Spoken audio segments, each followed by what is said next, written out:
നമസ്കാരം.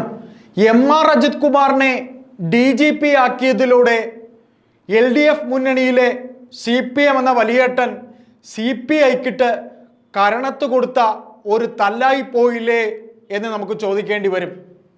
കാരണം CPIയുടെ ഏറ്റവും പ്രഗത്ഭനായ ഒരു സ്ഥാനാർത്ഥി സുനിൽ കുമാർ തൃശ്ശൂരത്തെ സ്ഥാനാർത്ഥിയായിരുന്നപ്പോൾ VS സുനിൽകുമാറിനെ തോൽക്കാൻ കാരണക്കാരനായ വ്യക്തിയാണ് M.R. അജിത് കുമാർ എന്ന് CPIയുടെ ഇപ്പോഴത്തെ സെക്രട്ടറി ബിനോയ് വിശ്വം പറഞ്ഞും പറയാതെയും ഒരുപാടെടുത്ത് പറഞ്ഞിട്ടുണ്ട്. അങ്ങനെ ബിനോയ് വിശ്വം ഇങ്ങനെ പറയുന്ന ഈ സമയത്ത്, അദ്ദേഹം പറഞ്ഞുകൊണ്ടിരിക്കുന്ന ഈ സമയത്ത് പൂരം കലങ്ങിയത് ഇന്നും അണയാത്ത അവസ്ഥയിൽ ആ പൂരം കലങ്ങിയത് ഈ അജിത് കുമാറാണ് എന്ന് പറയുന്ന ഈ സമയത്ത് തന്നെ അജിത് കുമാറിനെ വീണ്ടും മുഖ്യമന്ത്രി അദ്ദേഹത്തിനെ ക്രമസമാധാന ചുമതലയുള്ള DGP ആക്കി എന്നുണ്ടെങ്കിൽ അതിൽ CPI എന്ന LDF മുന്നണിയിലെ ഘടകകക്ഷികൾ LDFിൽ CPIക്ക് കൊടുത്ത ചെകിട്ടത്തടിയാണോ എന്ന് നമുക്ക് ചോദിക്കേണ്ടി വരും. ഒരു വേള തൻ്റെ മകളെ SFIO അന്വേഷണത്തിൽ നിന്ന് രക്ഷിക്കാനാണ് അജിത് കുമാർ എന്ന പോലീസ് ഓഫീസറെ ഇത്തരത്തിൽ ഉന്നത പദവിയിലേക്ക് എത്തിച്ചത് എന്ന മറുഭാഷവും പാർട്ടിക്കകത്ത് തന്നെ ഉണ്ട്, CPMനകത്ത് തന്നെ ഉണ്ട്. അപ്പോൾ നാം പറഞ്ഞു വരുന്നത്, പാലക്കാട് ഉപതെരഞ്ഞെടുപ്പ് കഴിഞ്ഞ ശേഷം കോൺഗ്രസിൽ യുവത്വം വളരെ നല്ല തിളങ്ങി നിൽക്കുന്ന അവസരം ഷാഫി പറമ്പിലിന്റെ പിൻഗാമിയായി രാഹുൽ മാങ്കൂട്ടം വരുന്നു.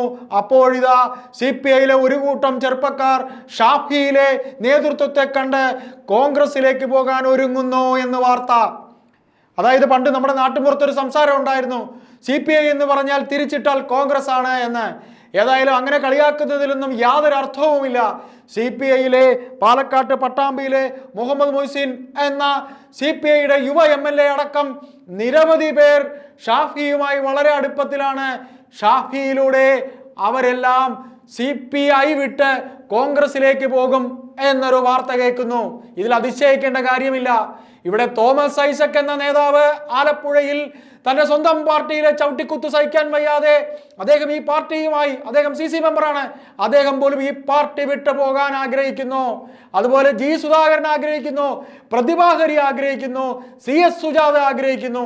അപ്പൊ പിന്നെ ഈ CPIയിലെ നേതാക്കൾ, യുവ നേതാക്കൾ K അരുൺകുമാർ, മാവേലിക്കരയിൽ സുരേഷ് കുറുപ്പിനെതിരെ മത്സരിച്ച K അരുൺകുമാർ ഒക്കെ ഇത്തരത്തിൽ മനസ്സിൽ ഈ LDFിലെ CPMന്റെ പോക്കിനോട് വളരെ അവരുടെ സംഘടന, അവരുടെ CPIയുടെ കൗൺസിൽ യോഗങ്ങളിൽ, AUFന്റെ യോഗങ്ങളിൽ ഒക്കെ ഈ മുഹമ്മദ് മൊയ്സീനും കരുൺകുമാറും ഒക്കെ പറഞ്ഞതായുള്ള വാർത്തകൾ പുറത്തു വരുന്നു.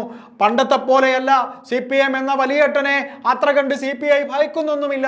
കാരണം അത്ര കണ്ട് മോശമായി പോയിരിക്കുന്നു CPM. പിണറായി വിജയന്റെ രണ്ടാം സർക്കാരിൽ മന്ത്രിമാരുടെ പെർഫോമൻസും CPI ഇപ്പം പ്രത്യേകിച്ച് മുഖ്യമന്ത്രിക്കുണ്ടായിരിക്കുന്ന അവമതിപ്പും ആയതുകൊണ്ട് തന്നെ CPIയിൽ നിന്ന് ഒരു കൂട്ടം ചെറുപ്പക്കാർ CPI എന്ന രാഷ്ട്രീയം വിട്ട്, ഇടതുമുന്നണി വിട്ട് കോൺഗ്രസിലേക്ക് പോകും എന്നൊരു വാർത്തയാണ് നമുക്ക് കേൾക്കാനാകുന്നത്. ഏതായാലും പിണറായി വിജയൻ എന്ന ഗോർബച്ചേവ് ഈ പാർട്ടിയെ, അഭിനവ ഗോർബച്ചേവ് ഈ പാർട്ടിയെ തുലയ്ക്കുമെന്ന് ഇന്ന് നിശബ്ദനായിരിക്കുന്ന VS പറഞ്ഞത് ഒരു വേള ശരിയായി വരുന്നു. അതായത് ഈ ഗോർബച്ചേവ് സോവിയറ്റ് യൂണിയനിൽ ഗ്ലാസ്നോസും പെരിസ്ട്രോയിക്കയും കൊണ്ടുവന്നതുപോലെ തനിക്ക് വിരോധമുള്ളവരെ ഓരോരുത്തരെയായി വെട്ടിയെരിഞ്ഞ് ദാ പിണറായി ഈ പാർട്ടിയുടെ കടക്കൽ കത്തിവെച്ചിരിക്കുന്നു എന്നുള്ളതിന്റെ ഉദാഹരണം തന്നെയാണ് CPI എന്ന യുവജന സംഘടനയിലെ ഒരു കൂട്ടം കഴിവും മികവുമുള്ള യുവ MLAമാർ വരെ ഈ പാർട്ടി വിട്ട് കോൺഗ്രസിലേക്ക് പോകാൻ ആഗ്രഹിക്കുന്നത്. അന്ധമായ കോൺഗ്രസ് വിരോധം പുലർത്തുന്ന CPMന് ഇതും ചെകിട്ടത്ത് കിട്ടുന്ന ഒരു തല്ലാകാനേ സാധ്യതയുള്ളൂ. ഏതായാലും വരുന്ന 2026 നിയമസഭാ തെരഞ്ഞെടുപ്പിന് മുമ്പ് CPMലെ വൻമരങ്ങൾ മുതൽ CPIയിലെ ചെറുപ്പക്കാർ വരെ ഈ LDF മുന്നണി വിട്ട് കോൺഗ്രസിലേക്ക് പോകും എന്നാണ് നമുക്ക് കേൾക്കാൻ കഴിയുന്നത്. ഏതായാലും പിണറായിയുടെ 15 വർഷത്തെ CPMന്റെ സംസ്ഥാന സെക്രട്ടറി പദവും മുഖ്യമന്ത്രിയായിരുന്നുള്ള 10 കൊല്ലം തികയുമ്പോഴും ഈ പാർട്ടി ഇത് നാമാവിശേഷമാകും, LDF തകർന്ന് തരിപ്പണമാകും എന്നുള്ള സൂചനകളാണ് നമുക്ക് കിട്ടിക്കൊണ്ടിരിക്കുന്നത്. നാളിതുവരെ LDF എന്ന മുന്നണിക്കുണ്ടായിരുന്ന പേരും പെരുമയും പിണറായി എന്ന മുഖ്യൻ തന്നെ ഇല്ലാതാക്കി എന്ന് നമുക്ക് പറയേണ്ടി വരും. നന്ദി, നമസ്കാരം.